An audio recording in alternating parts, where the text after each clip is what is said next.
Um, Hi, everyone.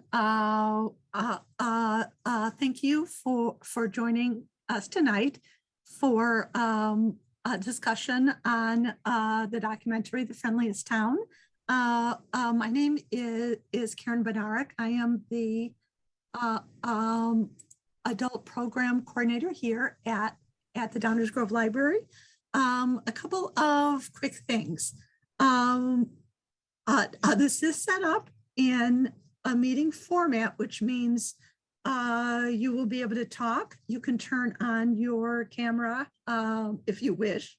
We would certainly love to see your faces. You will be able to ask questions directly if you prefer to ask your question in the chat. We will be monitoring the chat as well. The program is being recorded. So like I said, if you prefer not to be on camera, we totally understand that. We do ask that you keep your microphone muted. If you're not speaking, it does cut down on the background noise. And we're going to go kind of old school here. If you have a question, I'm asking if you would raise your hand either on camera or use the little hand raise emoji, which you can find, I believe, next to your name as an option. I never actually use it. So, and if you like, it will just keep the conversation moving. So I would like to introduce Cindy Hatchery, who is the Public Relations Manager at the Downers Grove Library. Hi, everyone. Just really quick, you can also find that raise hand emoji under the reactions button if you're looking at like the desktop version. All right, so it's my job and my honor to introduce our guests tonight. We're very excited to have the producers of The Friendliest Town here today. So we have Taya Graham, who is the producer of The Friendliest Town. She has a master's degree in public policy analysis and worked in the nonprofit sector on women's issues before becoming a journalist. She is also an award-winning investigative reporter who has covered U.S. politics, local government, and the criminal justice system. She is the host of the Real News Network's Police Accountability Report and producer and co-creator of the award-winning podcast Truth and Reconciliation on Baltimore's NPR affiliate WYPR. We also have Stephen Janis, who is the director and producer of The Friendliest Town and the host and producer of the Real News Network. He is an investigative reporter who has written extensively on policing, politics, and poverty. He has won multiple awards for his reporting, including 3 Capital Emmys, 2 MDDC awards for investigative reporting, and 2 AP Press Awards. And finally, we have Mike Childress here, who is the president of the DuPage NAACP. He's politically and socially active, as well as being involved in community organizing and fundraising for social causes. Thank you all for being here. We're excited to see you. Thanks for having us. Really happy to have you. Yeah, absolutely. We're glad that you're here. So I just wanted to start off with, obviously, it's a fascinating documentary. Stephen, you had mentioned in the that you and Calvin had collaborated previously, as well as co-authored the 2000, right. Why Do We Kill? So he was able to reach out to you and tell you about his story. So what made the two of you decide to turn this story into a documentary? Well, the book we'd written was prior to the Freddie Gray and the uprising. We had tried to call attention to the inequities that were embedded in policing in Baltimore and how, can people hear me? Yeah. Okay. Yes. And so yeah, I just want to make sure. So when he went down to Pocomoke, the idea was he was going to try to implement a community policing that was missing from Baltimore, and was very successful at doing so. So when he told me and called me and said, I'm going to be fired, it just was astonishing to me that in this situation where he had reduced crime through community policing, and then suddenly he was fired without explanation, it was just an irresistible story. Because, to me, all the things that were wrong with Baltimore policing, he had tried to, sort of address.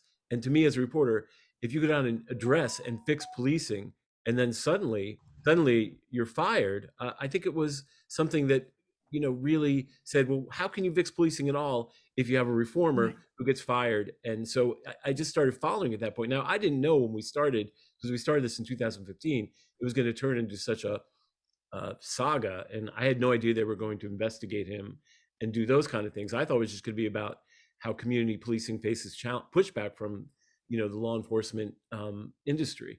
But we just started following it, and the more we followed it, the worse it got, and we just couldn't stop following it. Yeah, well, hopefully it will be a story that other people can learn from. And I actually see we have a hand raised already. Let me see if I can figure out. Hi.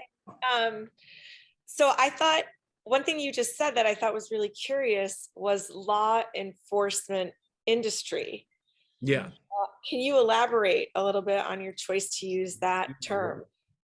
Well, Go go ahead. No, go ahead, Taya, because I've been doing the talk. Go ahead. You want to talk about it? Yeah. Well, you said it, so you should. Well, take it. I mean, what I'm saying is that, even though we view law enforcement as being sort of a public service, there's a lot of financial incentives throughout the system. For example, the Worcester County Drug Task Force that that Calvin was clashing with during his tenure in Pocomoke, they're the highest paid police officers in the state. They make upwards of $100,000, or I'm sorry, in the county, in Worcester County. We've just done some reporting on a town in Milton where the police department generates 60-70% of this town's revenue from ticket writing. And you look at Ferguson, Missouri, where, they were, every person in the city or African-American had 3 warrants, and they were generating money. So there is, I think, an unrecognized profit motive in law enforcement that we need to recognize, because it is very corrosive. And so that's why I always try to mention that, because that has a lot to do with what goes on, I think, that we don't see. The only thing I would add to that is one aspect, because you mentioned the Worcester County Drug Task Force. We spoke to a former drug commander there named Neil Franklin, and he mentioned to us how they would do financial workups on people before they would raid a home. So to literally see whether or not it's worth raiding this home. And that's a process called asset forfeiture, where essentially it's a sort of a strange legalism where your property is considered guilty of the crime. Your property is held. And what I've noticed in some of these small towns is that when they auction off that property, so let's say your boat, your house, your car that they believe came from illegal gains, that money often goes right back to the police department. Yeah. So that is really quite a perverse incentive. Yeah. Wow. But Well, yeah. thank you. Yeah. I mean, we have,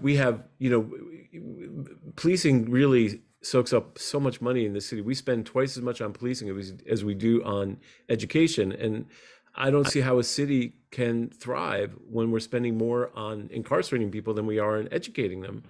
And not to mention how much we spend on our library system, which is about 1% of all that. And, so it's something that, we've seen here in Baltimore. It's not like we'll spend $500 million on policing and then $300 million on funding the pension, and then our schools don't have air conditioning or heating, and there's lead in the pipes. So it becomes a thing where it crowds out everything around it. So it's important to recognize the fiscal incentives. People used to be able to retire in Baltimore City after 20 years. So people would be 43 years old and get a paycheck from the city till they turned 80. It's horribly extractive in cities like Baltimore and in Pocomoke too, in some respect.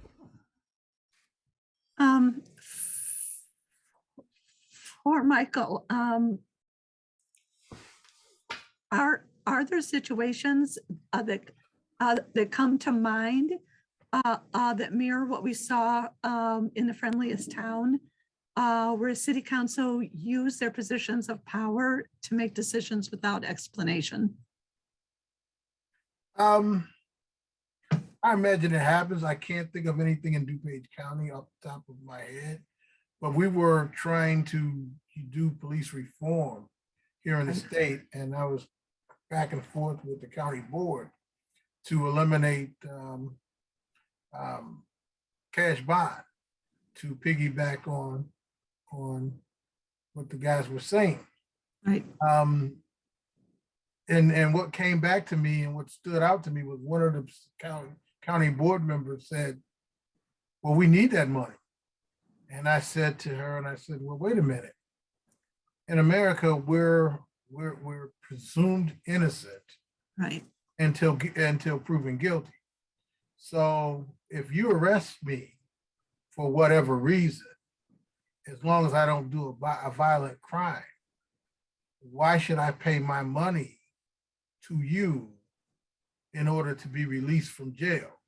Because it's my understanding that bond should only be for two reasons. Either I'm a flight risk or I'm an endangerment to the community. Right. And me being stopped for, like they were saying in Ferguson, with tickets or violations, I am neither a flight risk nor a endangerment to the community. And the response came back was, well, we need that money to run our jails and to run our courts. So my response back to that was, so you're running your courts on the backs of poor and black and brown people, because rich people never get arrested.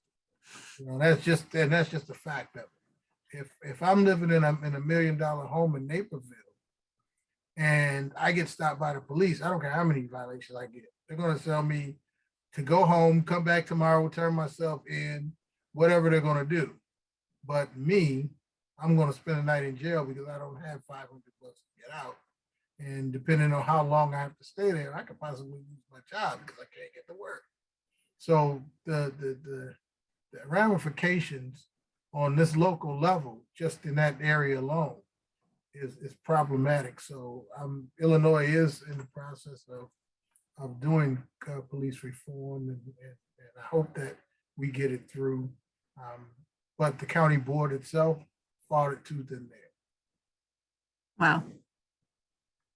Yeah, I mean, we just had a case we talked. It was very similar. Yeah, we spoke to Javier Escada, who was a sergeant and a field training officer in the Joliet, Illinois Police Department, and right now he is currently looking at 20 years in prison because he released a video to the public that showed the what happened with the in custody death of Eric Lurie. And it is a very distressing video to watch. Eric Lurie was being arrested potentially for having drugs, and it appears that he swallowed some of the drugs. And the way the police officers treated him while he was in the car was extremely disturbing. And I can understand why they didn't want that video leaked to the public. And what's very strange is that I believe there's a piece of legislation that that they're using to press charges that's supposed to be used for positive police reform. So instead of, he's facing felony charges for leaking this video to the public, even though he was doing it as a community service to let Eric Lurie's family know what's happening. But instead, the police department is weaponizing this positive legislation against him. And we reached out to the council and the mayor, and we never heard back. So it just shows that there's like a complicity there. A lot of times there's a lot of connections between police departments and politicians. As Mr. Child has pointed out, unions have a lot of power and they donate a lot of money. And ironically, this police union is not supporting that's Javier Escada, and that's something that we noticed. We saw, for example, in Baltimore City, where I'm sure you're familiar with the case of Freddie Gray, who died in police custody in Baltimore City. Those 6 officers had the police union spend millions of dollars defending them. But that wasn't the case for Kelvin, and certainly not the case for Javier Escada. Yep. What were the charges? Well, in the Javier Escada case, there were charges of it was very weird because they used a statute for official misconduct, but that was only for releasing materials related to an ongoing criminal investigation. But So they don't kind of have, but they didn't show that there was they're ongoing implying criminal that there was a criminal investigation into of the the actions of officers. the officers, But there's no evidence that but there really, was what an he investigation. really occurring at that violated, time. if he violated anything at all, would be administrative policy. So it's a very weird interpretation of the law, which just shows you that, the law is subject to the, the whim sometimes of law enforcement and not necessarily objectively prosecute. And that's 20 years he's facing. Collectively for the 4 felonies, yeah. Yes, like that was one of the first things that I thought of when I received the email about this, was with all the talk about defunding the police, which is not necessarily what they're saying is let's, direct, some of that money to, community health and exactly what Calvin was successfully doing. And yet here was a police officer that was being targeted for his race for not firing a fellow officer. And I thought it was interesting how I'm not really sure how to ask the question, but it's such a I mean, I think go ahead. Yeah. No, I think I know where you're headed with that. Because it's, the main thing that you can't do in law enforcement is in any way upset the business model or, to question. I mean, Kelvin made 2 mistakes. He upset the business model and then he talked about racism in policing. And if you do those 2 things, you're going to be in trouble. And I think in the case of the 2 officers you wouldn't fire, they had filed EOC complaints because they've been subject to discrimination. And down the Eastern Shore, you don't do that. And so when he refused to fire those officers is when the council just fired him secretly without having a public meeting and, without giving a reason, because the reason was because he wouldn't fire 2 officers who talked about or filed EOC complaints, which is Equal Employment Opportunity Commission. So that's what you can't do in law enforcement. And that's when Javier Escada's case, Javier Escada. Escada's case, same thing. He embarrassed law enforcement and showed a very ugly arrest that led to the death of a man in their custody. So you don't do that. And unfortunately, the tools they had to fight back is to criminalize you, which is what they use in poor communities, in African-American communities, to affect the political agency of those communities. Sure. I'm going to pause for a second to see if anybody has a question they want to jump in with. Feel free to turn on your mic or put it in the chat. Oh, we have a couple more questions, hands raised. Linda, go ahead. Hey, thank you. One of the questions I had was, how did Calvin get hired in the first place? That's a really good question. It's interesting. He was looking to retire, leave Baltimore Police, and he got hired there as a lieutenant. And I think, the Pocomoke is half African-American and half white. And I think there was a sense that, the African-American community had never had a Black police chief. Am I interpreting this correctly? Or? Yeah, I mean, I also think that the police chief there, just wanted to be able to retire gracefully, and he felt that he could allow it to rest on Calvin's shoulders. But I think they thought they were doing something good for the town as well, having their first Black police chief. But I also think they thought he was going to be a bit easier to control. Yeah. So, I don't think it was planned. I think he was there, and I think they decided to, try it. And yeah. It's a good question. And I just want to add that they were very happy with Kelvin's performance. They really were. Yeah. I mean, from the feedback that we got from the community, and this was from both Black and white residents, is that people were very happy with the way that he was introducing his particular style of public safety. There are pictures that I saw of him, letting kids, with their little Halloween costumes by the squad car. They have sort of like a little Halloween parade. He'd have kids come down to the department, and he would put their hat on them and say, you can be police chief next time. And that he really reached out to the community on a variety of levels, and that they felt that their community had gotten safer. I mean, from my understanding, during his 4.5-year tenure, violent crime had dropped by 80%. There wasn't a single murder during his time as a police chief in Pocomoke. So people were very happy. That's why people were so surprised when he was fired, and they didn't understand what happened. Now, one thing I have to say I was disappointed to see is that during that first city council meeting, when people showed up to say, why are we losing our police chief? It was representative of Pocomoke between African Americans and white Americans. The whole face of the community was present. But after that first city council meeting, the white folks who had showed up in support of Kelvin and asking questions had disappeared.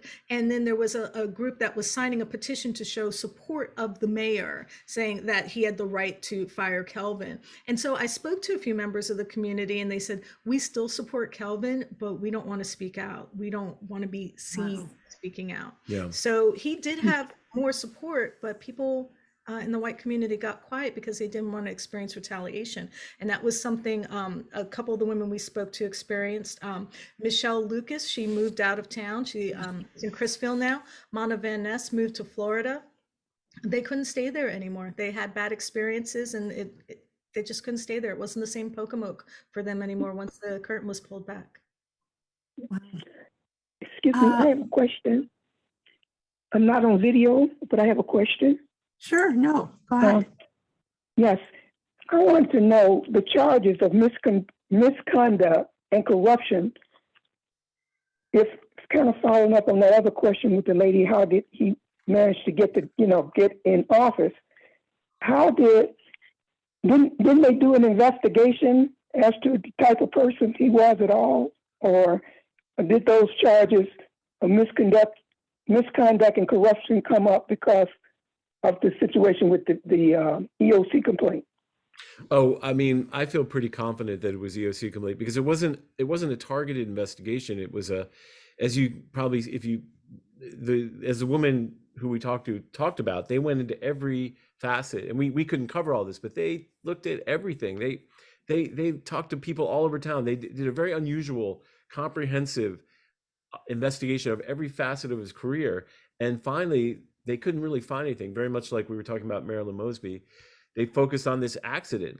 And what's really unusual about that accident is that, number one, that's a law with two components. There's the act, and then there's the, sort of intent.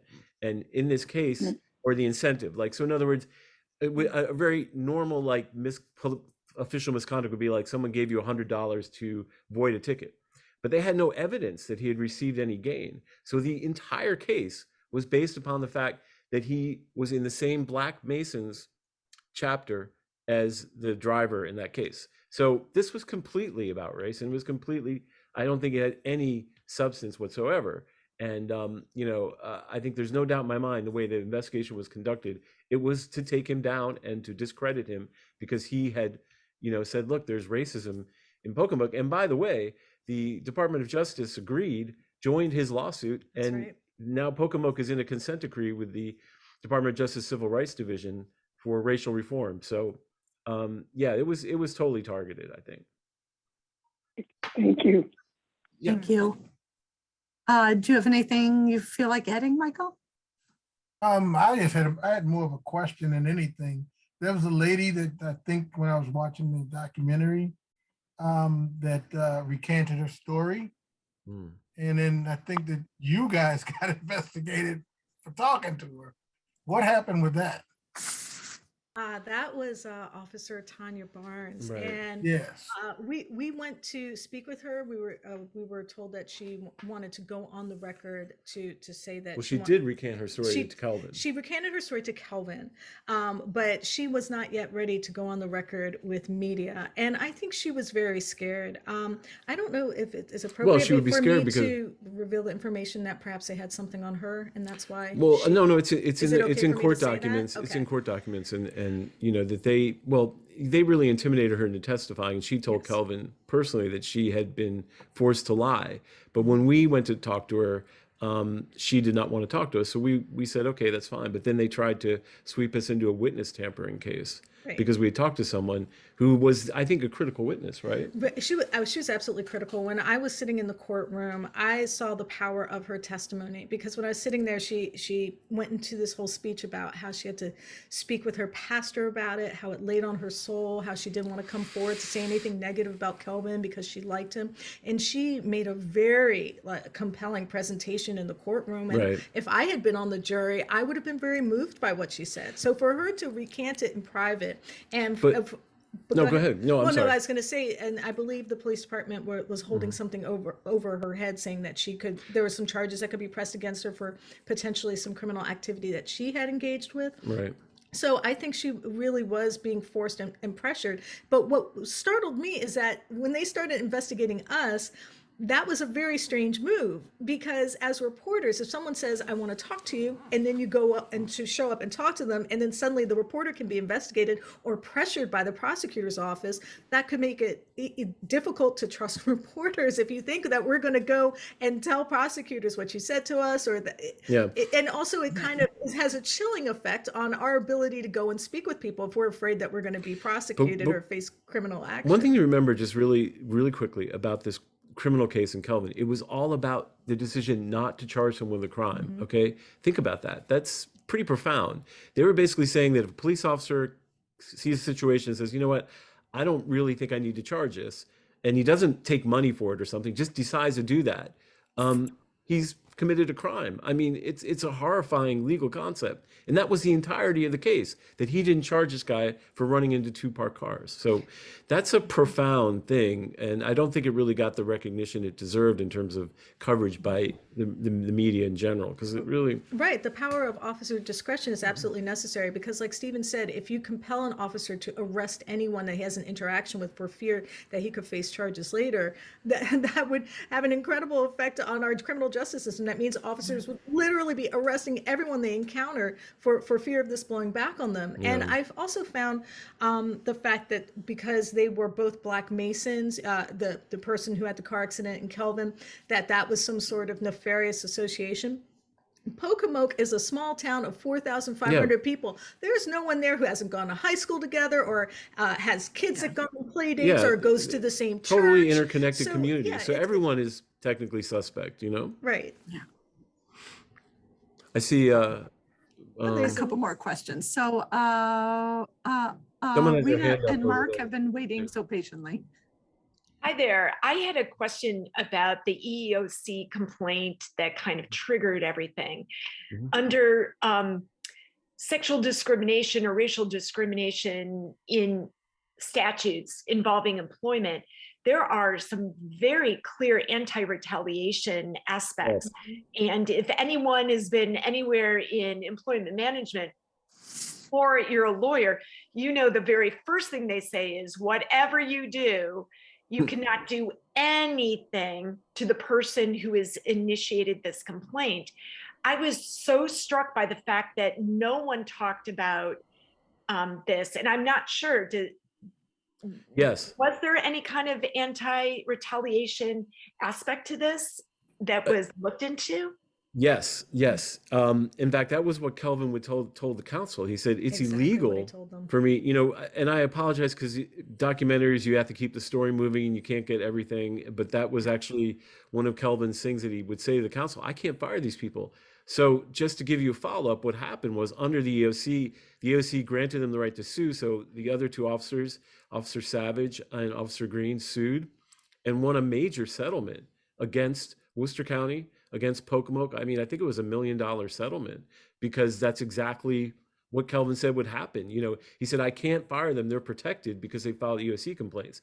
You can't do that. And then they ended up firing, well, they forced Green out, and they also fired Savage. They put him on a do not call list. So they basically effectively ended his career, and he resigned. So they absolutely didn't care. Kelvin was telling them this over and over again, like, don't do this because it's illegal. And they ended up having to settle for a lot of money. And Kelvin actually won a $600,000 judgment, I think, along with the consent decree with the Department of Justice in Pocomoke. So things did happen, but wow, And I think it sort of highlights some of the something that I heard from some of the residents there was that the city council and the mayor make their own rules. They Right. follow their own playbook. Right. And so they simply could not accept that Kelvin, it wasn't that Kelvin was being willful and didn't want to do this, that it was literally illegal. Well, I don't think he wanted to do it either, but I Well, think, right, but he was trying to make the point. And I think one of the things that I learned, because I had covered, Baltimore City, these small towns, the council and the mayor, they have a lot of power. They have a tremendous, there's not a lot of media. There's not a lot of organizations holding them accountable. They have tremendous, they're like kings and queens of these small communities. They can do it whatever they want, and very few people can stop them. I saw that when you mentioned how angry the prosecutor was and how his demeanor changed when you were questioning him. Yeah. I can definitely relate. It's a scary proposition, especially if you're just a citizen. I mean, you have the power with the press, but if I'm Joe Bag of Donuts and I get stopped, then I gotta either accept what they say or plead out or something like that, or you can go to like the officer and just say, hey, I want you to testify against that person, and if you don't, I'm going to prosecute you. Is anybody going to jail for this? No. So they just got away with it clean and free. I mean, the state had to pay a settlement and there was a consent decree, Right. but no one, I don't think anybody will suffer any consequences for this. No, absolutely See, not. and that's the problem I have is that there's money being paid, and I'm fighting to get rid of qualified immunity because these guys do whatever they want to do and then just throw the bill over the wall to the taxpayers. They had to pay it out. Right. But that's you and me. That's the taxpayers that's paying for all this police misconduct. So there's no incentive for them to stop or change their behavior. You're We deal with absolutely that all right. the time. No, I mean, You're Baltimore, absolutely right. most cities indemnify all law enforcement officers, meaning that if they get sued, that the city pays the bill. And I think that gives them a certain level of, I don't care what happens because it'll be covered. And yeah, you're right. It's a big problem. We had the same case here in Chicago with Laquan McDonald, where they shot the kid 16 times and then wrote it up in the report that he lunged at him with a knife. Yep. Well, the video didn't show that. They covered the video up for a For year. like a year. Yeah. And then all of a sudden, the video didn't match the testimony, and the mayor pays out $5 million, but that's still $5 million of the taxpayers' money. How many schools could we build with this money? How many pipes can we fix? So many things we can do in the community rather than just keep paying this money out. It's ridiculous. I totally agree. Agree 100%. Absolutely. All right, Wendy and Christian, thank you for waiting. Oh, thanks. So as Michael was alluding to, right, there seemed to be a real personal reaction to your deeper investigation of what was going on. What do you think were the drivers? In the documentary, it says multiple times, like they wanted to destroy him professionally and personally, right? It was like destroy him as a person, not just his career. So what do you think was behind, like, I get maybe they want to shut him up when this is going on, but like for years to be trying to call and block him from getting other jobs, like what's up with that? Well, I think, sometimes these things get very personal. It was hard for us to, completely reveal all the interpersonal connections, but the prosecutor in Worcester County was actually part of one of the people who had been found there was probable cause in the EOC complaint. So he was embarrassed because his office had discriminated against these officers. And then secondly, there was a state police, part of the member of the drug task force was disciplined for sending racist texts. And he happened to be friends, the commander of that unit was best friends with the investigators from the state that did the investigation of Kelvin. So I think it was personal. I think, these are things you can't necessarily talk about as much as you'd like because, you know, it's just stuff you hear in the background. But reporters, the background noise we have is much more interesting than the stories we tell. And you know, I think this is what they do. You know, and I think, you know, everyone in the town supported it because the town was embarrassed. I mean, after we did our first couple of stories, the New York Times and the Washington Post showed up, and suddenly Pocomoke was on the map as this racist city. And I think they're like, you know, you don't do that, and we will do whatever we will ruin you. And I think they set out to ruin him, and you know, in a lot of ways they did, if it wasn't for Marilyn Mosby who hired him. So, and Stephen is right. I really do think they were embarrassed, and they were also angry. One of the things I remember when I was first down there reporting was someone said to me, you know, why are you here? We don't want you to turn this place into another Baltimore or into another Ferguson.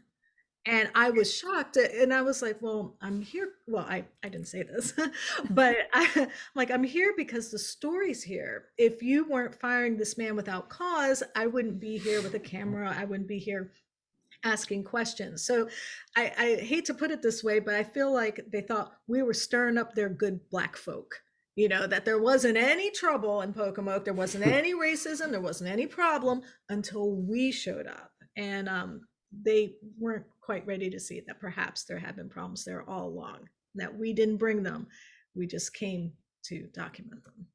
When I was watching it, I was thinking from a Black man's point of view, is that they were intent on putting him in his place and sending a message to the community or any other Black officers that this happened to him, but it can be you next. Absolutely. Absolutely. I got out of it. Yeah. Absolutely. And they weren't going to stop until he was ground under their thumb to dust. I agree. Well, that was one of the things that caught me at the beginning, which was people were talking about you can walk down the street and everybody knows your name. Everyone says hi. You know, it's the friendliest town. And then in the very next clip, you know, they're talking about the fact that there's a huge drug problem, you know, there's murders, and you're like, it's a town of 4,000 people. There are two very, very different perspectives going on here. Yeah.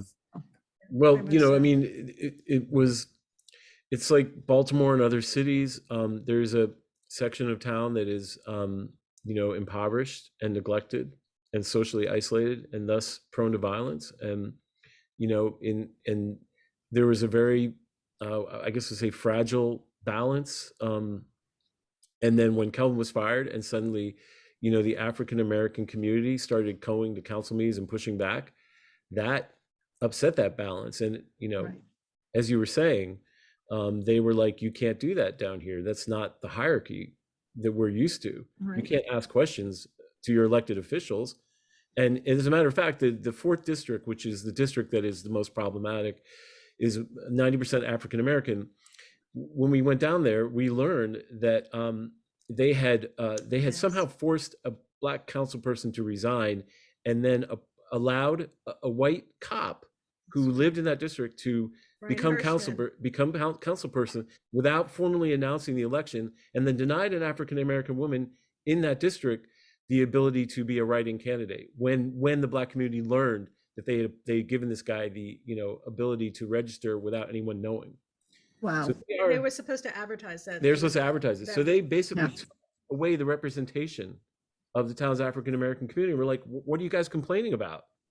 And it really didn't come out until Chief Sewell was fired. But, you know, they were like, that's the way things are done down here, right? I mean, they had created a district so there could only be 2 Black council people, but they had actually like disenfranchised an entire community behind closed doors. And we're like, well, what's the big deal? Why are you guys so angry? And so I see someone's got a hand. Yeah. Okay. Yes. Thank you for waiting, Vera. Go ahead. Oh, yeah. I was just, you know, thinking about how you were saying that these city council people just kind of felt like they were totally in control and could do whatever they wanted. And, you know, all these things were happening behind closed doors. And it really made me wonder, like how many other small towns around the country are these sketchy, illegal, corrupt things happening and just nobody's hearing about it. Thankfully because you two were there and started covering the story and kind of kept digging into it. And then, like you said, the more you dug, the more kind of wrong and messed up things you found, because you kept covering the case for so long. So it just made me wonder, like, what can we do in our towns here in DuPage County to prevent these type of incidents from happening, or to catch them if they do happen. Obviously there's not enough investigative reporters and resources to like cover every city council. So like, how can we help with like watchdogging for this type of thing to happen? Well, Ooh, that's a really good question. I mean, my first thought, of course, was to try to, support your investigative reporters, because if you don't have an investigative reporter showing up to your taxpayer night or your water board meeting or your board of estimates meeting, I can tell you, if politicians act badly when reporters are watching, if there are no reporters present and it's behind closed doors, I promise you, they're behaving even worse. So my first thought was, oh, you need your investigative reporters around. But I think now a lot of times people can, watch on Zoom their city council meeting. Yeah. If you have like a community association, you can say, okay, we're going to take turns watching the city council meetings. We're going to take notes on what's going on, because we just started doing some reporting on Milton, West Virginia, which is a town that's even smaller than Pocomoke. It has 2,500 people in it. And we were just looking at some incidents of police misconduct, aggressive policing. And then we saw that there was excessive ticket writing. And then we saw that there was excessive court fines and excessive court fees. And so this little town of 2,500 people was generating around $600,000 a year in court fees and court fines. And their police department was getting $1.2 million a year. And this had doubled in the past 6 years. Now we're like, what is going on down here? Yeah.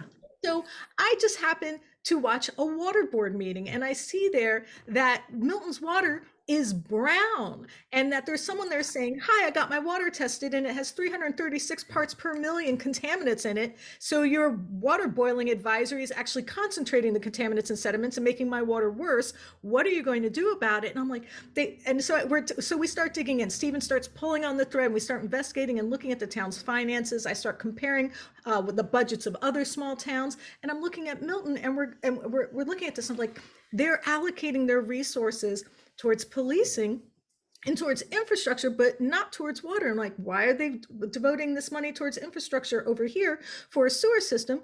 Turns out a big luxury hotel is going to be built there. Who's it being built by? The former CEO of Black Jewel Coal. But the whole point is, when you take a look at what's going on in your towns, you have to have someone there. You have to have a little community group and say, one of us is always going to take turns watching what's going on and taking notes. If you can't have a reporter, if you're in a media desert, unfortunately, you have to take it on yourself. I think just showing up for public hearings, public meetings. Those public meetings on Zoom, the first take step, those notes. because that's going to familiarize yourself with the process. One thing we learned in Pocomoke, when we were talking to the sole African-American member of the council, she said to me, well, they meet without me. And like, what do you mean they meet? And she said, they all get together. And I said, you realize that's a quorum.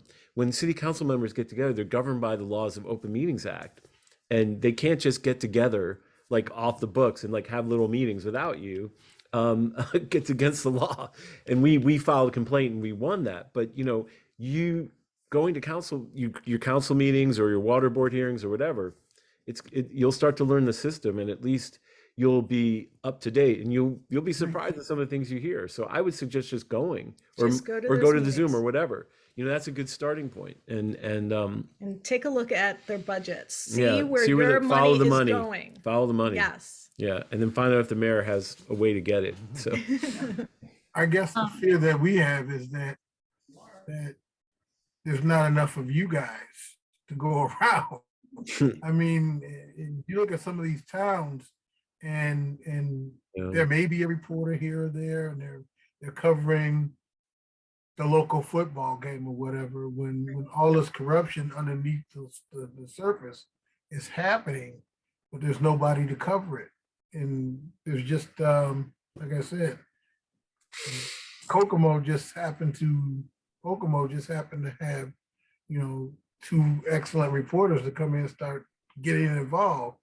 But what about the rest of, the Mississippis, the Alabamas, the Louisianas up in the bayous, those places, the corruption is just as bad.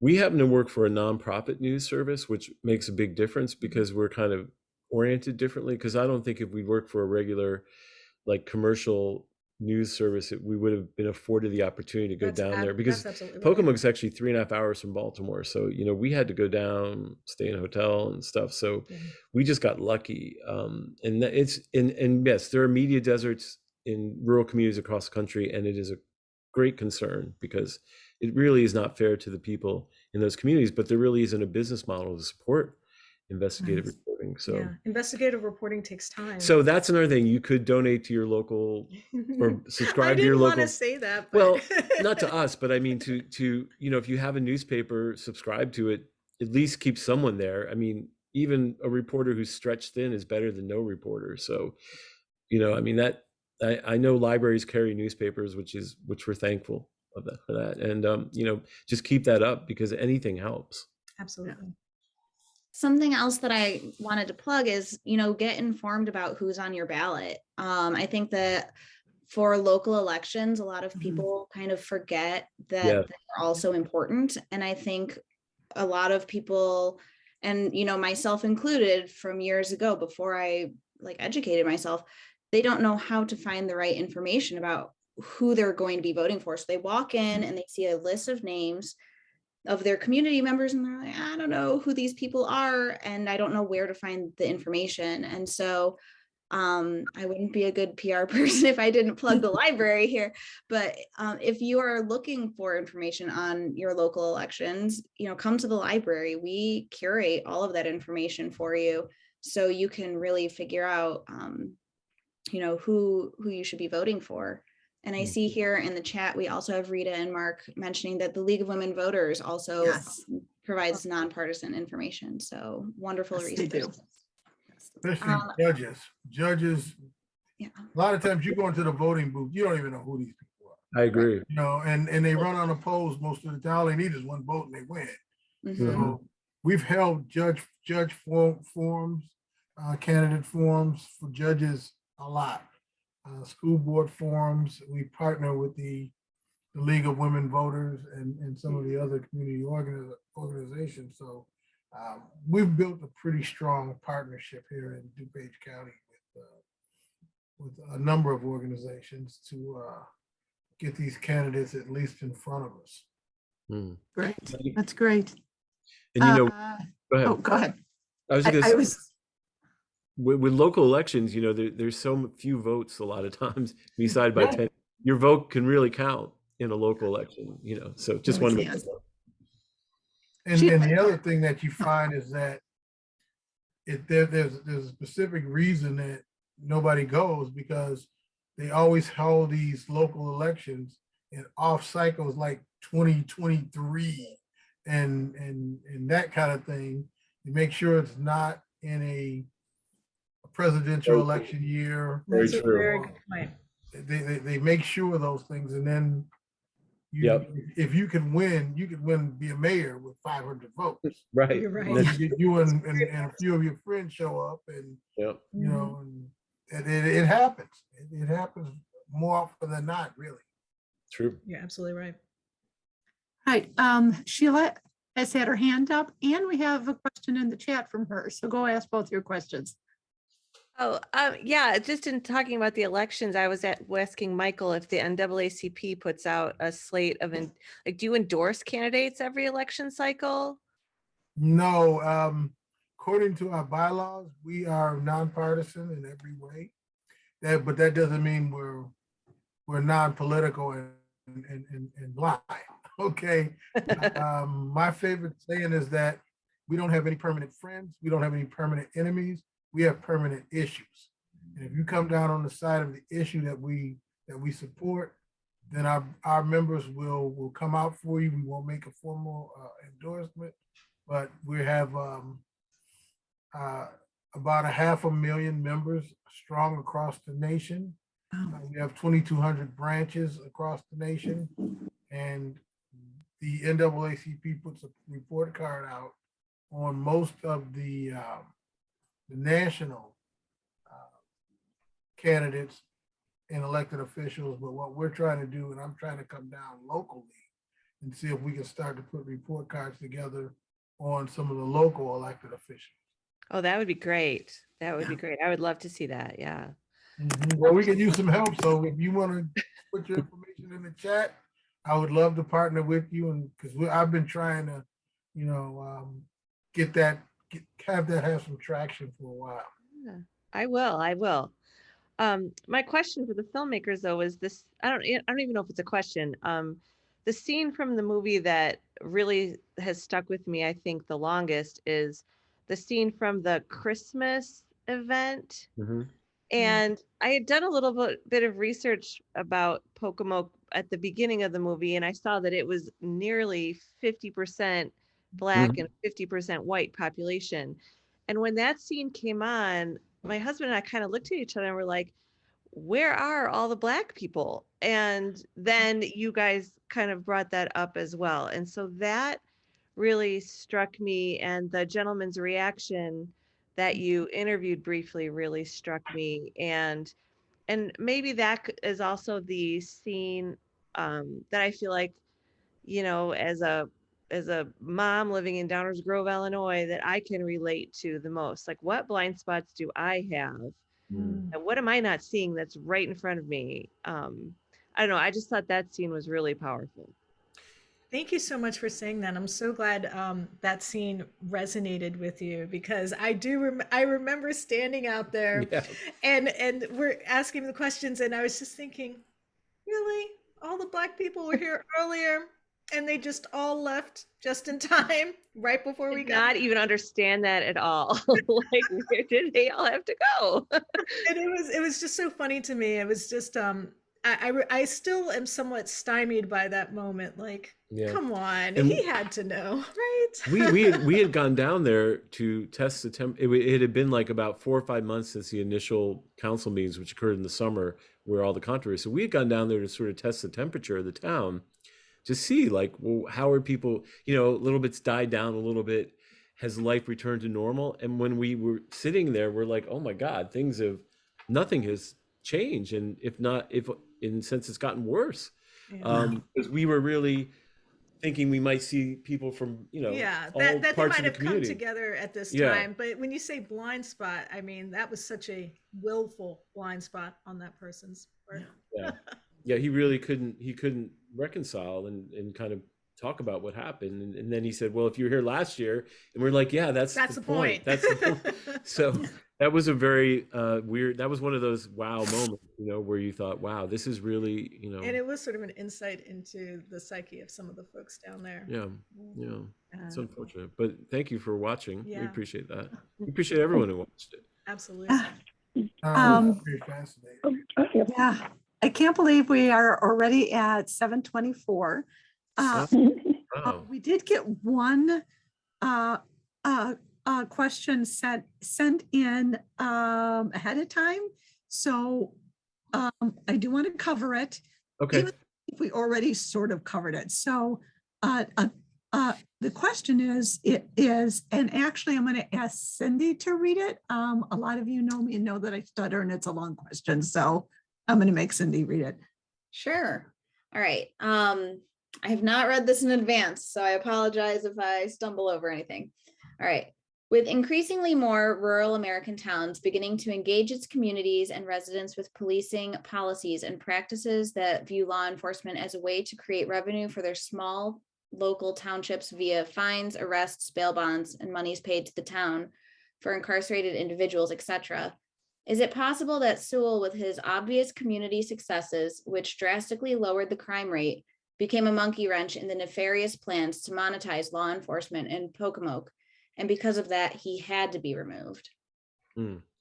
That's a great question. That's a great question. I've always believed that, you know, this conflict started over, you know, the Worcester County Drug Task Force, which, just for background, used to love to come into Pocomoke, not tell Kelvin, and just start Sweeping up Pastor people White in said, the Blackburn, right, in the backburn. in the backburn, African was American the community, primarily carting off to African American jail, and instead of treating the problems that people had, like drug addiction.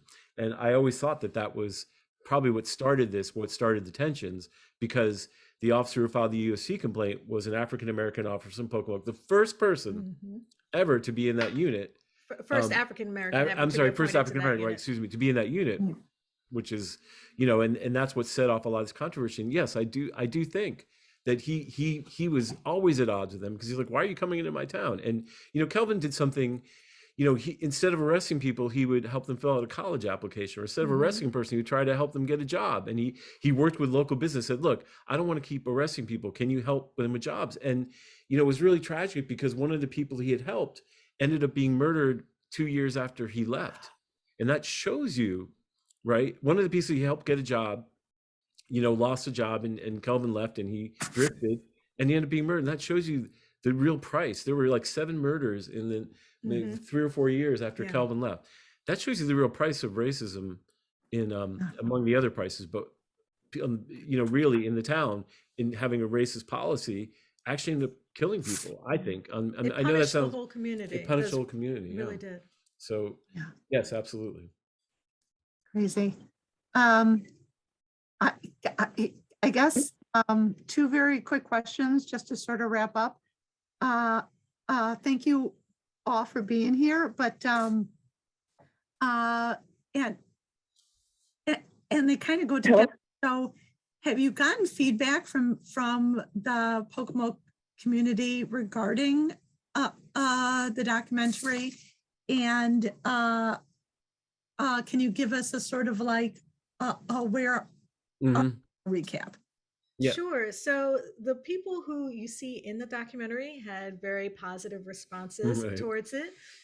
We do know that there are other people that were not pleased with the documentary, but fortunately they have not reached out to me directly to express their displeasure.